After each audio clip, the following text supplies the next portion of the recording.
কল্যাণ মিত্র শ্রী গোয়েঙ্কাজের জন্ম ব্রহ্মদেশে।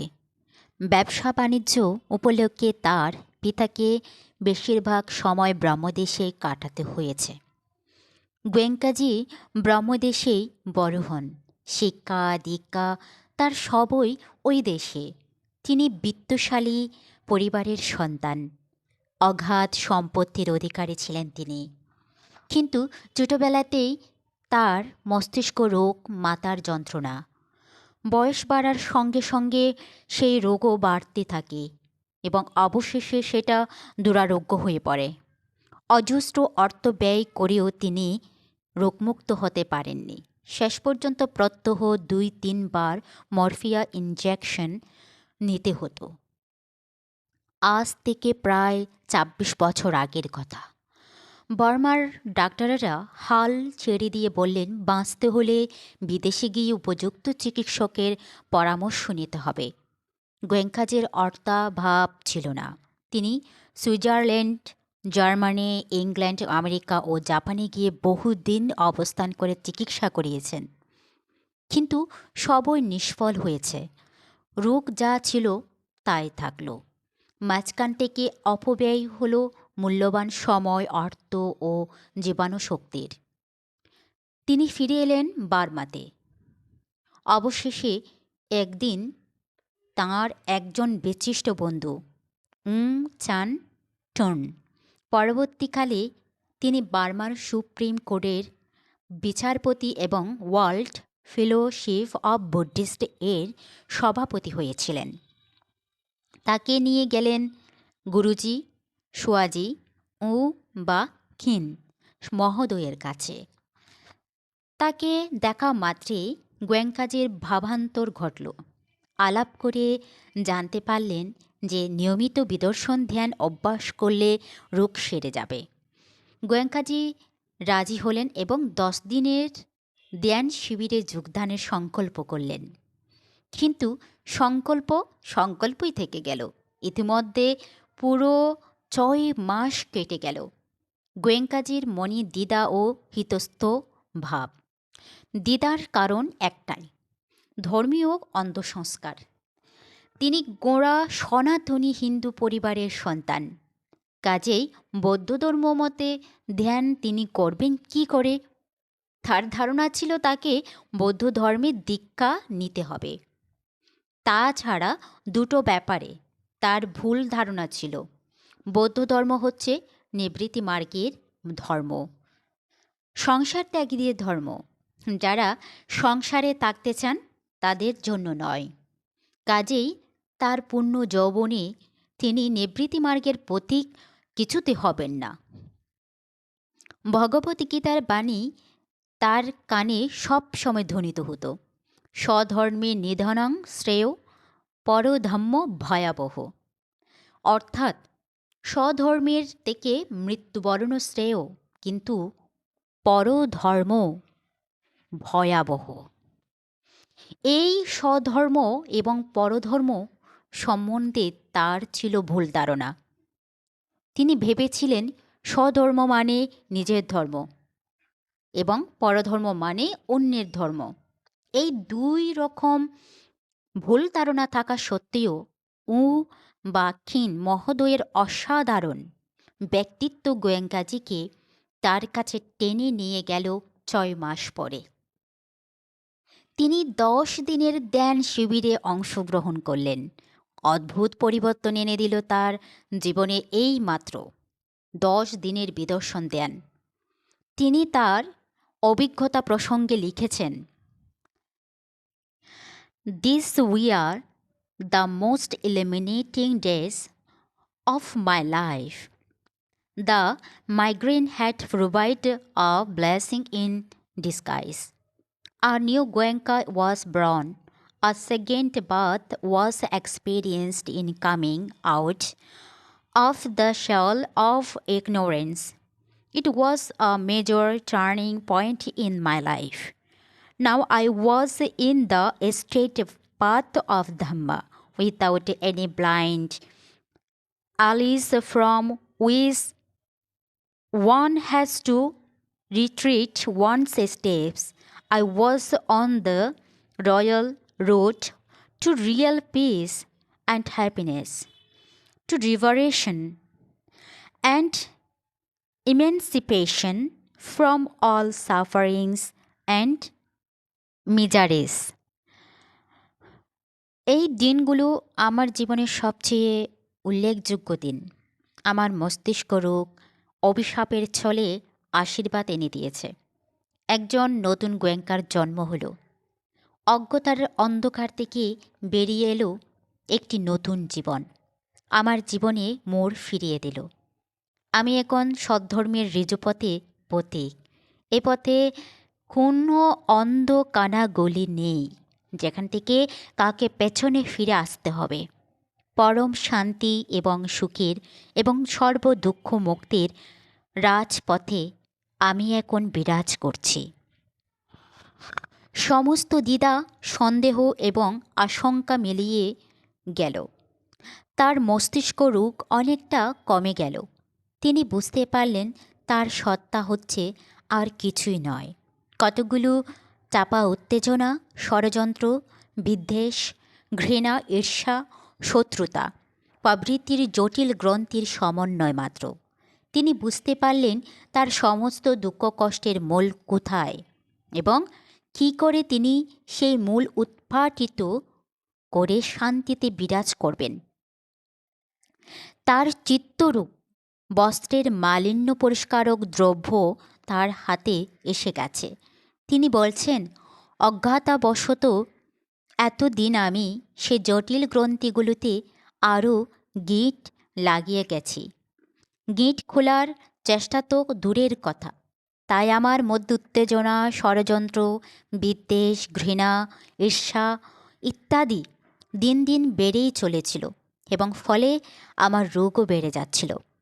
বিদর্শন ভাবনার অদ্ভুত ক্ষমতা। এই মুহূর্তে, এই জীবনে তিনি তার প্রত্যক্ষ ফল উপলব্ধি করেছেন।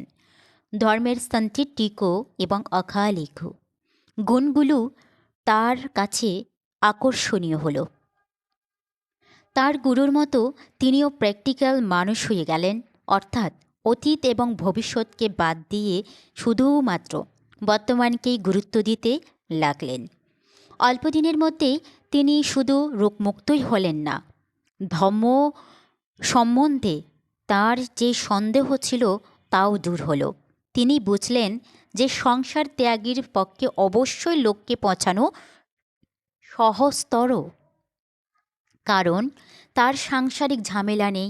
কিন্তু তাই বলে সংসারী ব্যক্তি যে লোককে পৌঁছতে পারেন না তা নয়, তবে সময় একটু বেশি লাগে, কারণ তাকে অনেক সময় অতিবাহিত করতে হয় সাংসারিক জঞ্জাট মেটাতে। এই আর্য অষ্টাঙ্গিক মার্গ অনুসরণ করে অতীতে ও বর্তমানে লক্ষ লক্ষ গৃহী ও সন্ন্যাসী, যুবা বৃদ্ধ, নর নারী, জাতি ধর্ম শ্রেণী সম্প্রদায়, দেশ পেশা ভাষা নির্বিশেষে মানবজাতির উপকৃত হয়েছেন। এই মার্গে কোনো সংকীর্ণ সম্প্রদায়গত ব্যাপার নেই। এই মার্গ সার্বজনীন, সার্বকালিক এবং সার্বদেশিক। বেদই যদি সার্বজনীন, সার্বকালিক এবং সার্বদেশিক হয়, তাহলে সেই বেদই উপশমকারী ওষুধ সার্বজনীন, সার্বকালিক এবং সার্বদেশী হবে না কেন?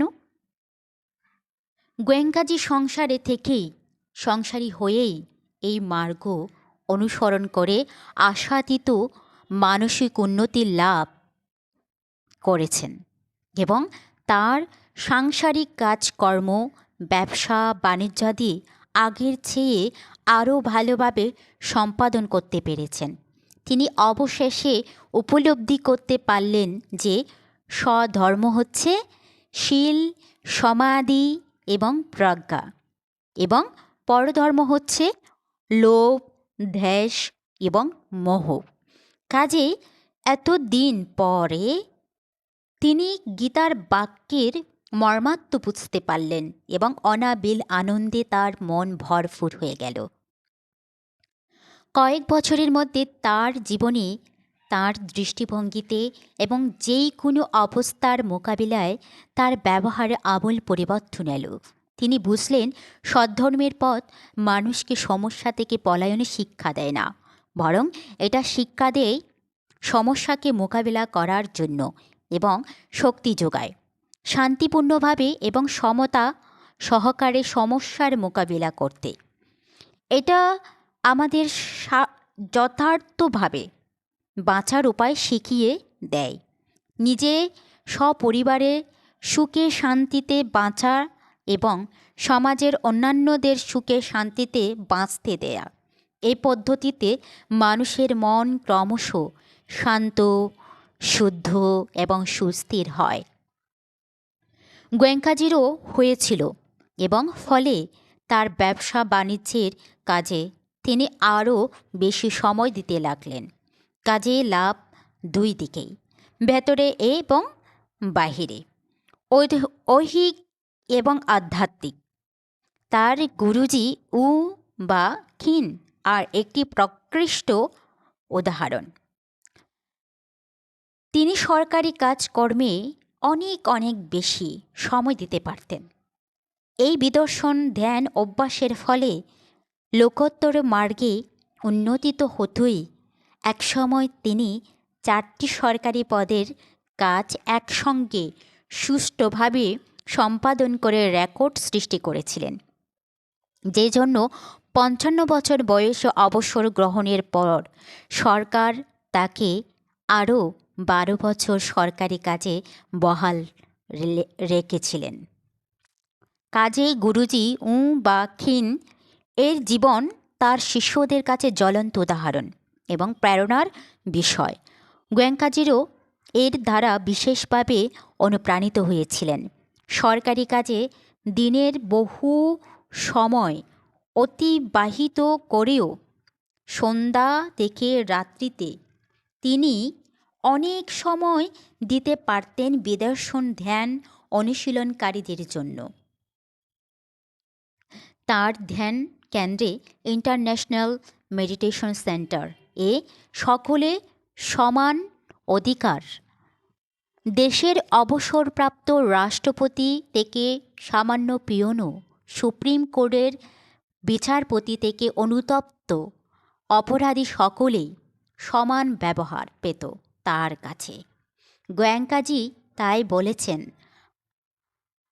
আমার সৌভাগ্য যে অষ্টাঙ্গিক মার্গের মূর্ত প্রতীক সয়াগী ও সংস্পর্শে আমি আসতে পেরেছি এবং তার সান্নিধ্যে সুদীর্ঘ 14 বছর সদ্ধর্ম চর্চা করার সুযোগ লাভ করেছি। আমার জীবন ধন্য। যেহেতু নিজে আমি পরম শান্তি ও সুখ পেয়েছি এবং অন্য অনেককেই সুখ এবং শান্তি দিতে পেরেছি।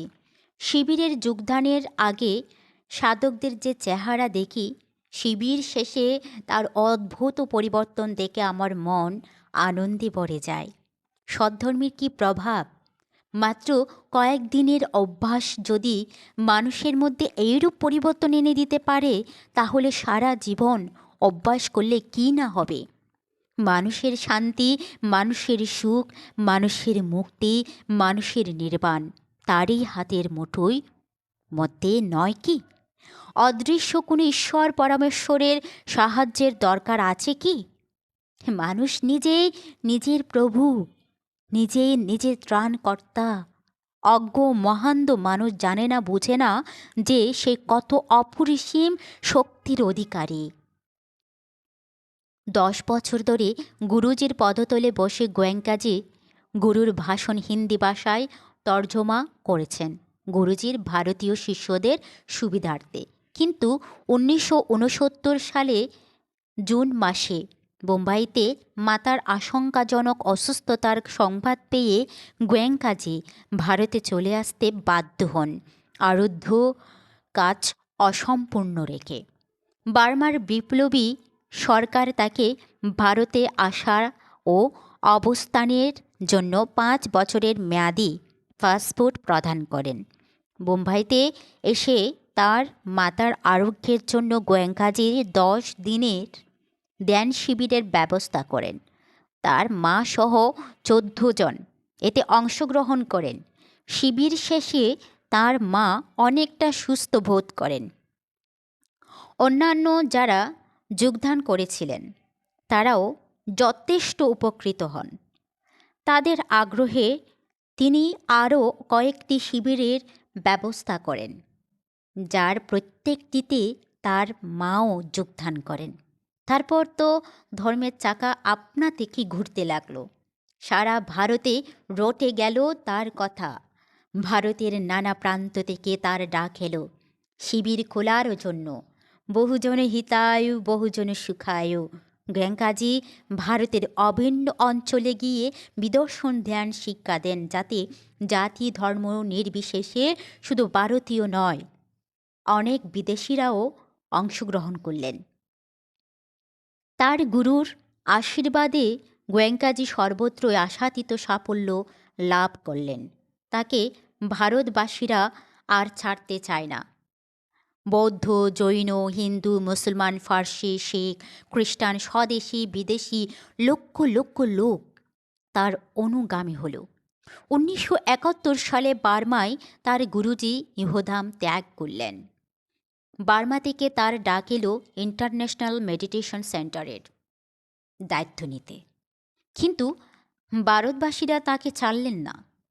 তার আর বার্মায় ফিরে যাওয়া হলো না। মুম্বাইয়ের ইগতপুরীতে মনোরম পরিবেশে তিনি প্রতিষ্ঠা করেছেন বিপাসসানা বিশ্ববিদ্যাপীঠ, বার্মার ইন্টারন্যাশনাল মেডিটেশন সেন্টার এর অনুকরণে। আজ এই বিশ্ববিদ্যাপীঠ সারা বিশ্বের বিদর্শন সাধকদের তীর্থস্থান। দেশ বিদেশের লক্ষ লক্ষ লোক এই প্রতিষ্ঠানে এসে শিবিরে যোগদান করে আশাতীত উপকৃত হয়েছেন। সাদর আমন্ত্রণ পেয়ে বাধ্য হয়ে গোয়েঙ্কাজিকে এখন বিদেশে নানা স্থানে যেতে হচ্ছে বিদর্শন ধ্যান শিক্ষা দেবার জন্য। অত্যাধিক পরিশ্রমের ফলে তিনি অসুস্থ হয়ে পড়েন। কিছুকাল আমরা তার সুস্থ নিরাপদ দীর্ঘায়ু কামনা করি। ভগীরথের গঙ্গা আনয়নের ন্যায় তিনি এই দেশ থেকে অন্তর্হিত ধর্মগঙ্গা ব্রহ্মদেশ থেকে পুনরায় ভারতে বয়ে এনেছেন, যার অমৃতবারে পান করে ভারতবাসী আবার পুনরুজ্জীবিত হয়েছে এবং হচ্ছে। তিনি যত দীর্ঘায়ু লাভ করবেন ততই ভারতবাসীর হিত এবং সুখ হবে। অজ্ঞতা অবিদ্যার অমানিসাকে বিদূরিত করে সদ্ধর্মের আলোক শুধু ভারতকে নয়, সারা বিশ্বকে আবার আলোক উদ্ভাসিত করুক।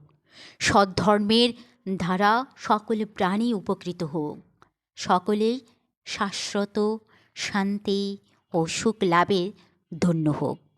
চিরাং তিষ্ঠাতু সদ্ধম্মাং।